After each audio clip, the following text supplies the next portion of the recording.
বন্ধুরা, আজকে একটা সতর্কীকরণ বার্তা দিচ্ছি। আপনারা সিমলায় ঘুরতে যাবেন, কিন্তু কুপড়ি ফাগুতে কোনো সময় যাবেন না।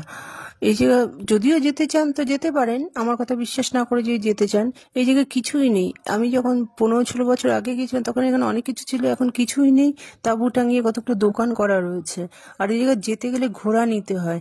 আগেও যে ঘোড়া ছিল 100 টাকা ভাড়া ছিল, কিন্তু তাতে কি ছিল, ধুলো ছিল, হেঁটে যাওয়া যেত। আর এখন এরা এত নোংরা করে রেখে দিয়েছে না, ঘোড়া ছাড়া আপনি যেতেই পারবেন। এখন 500 টাকা করে মাথা পিছু নেয়, গেলে অবশ্যই ঘোড়ায় করে যাবেন। এবার চলুন দেখি ভেতরে কি আছে।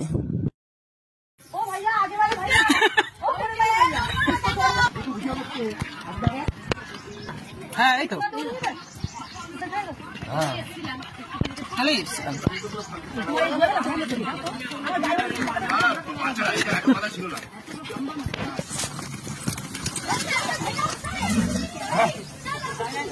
হ্যাঁ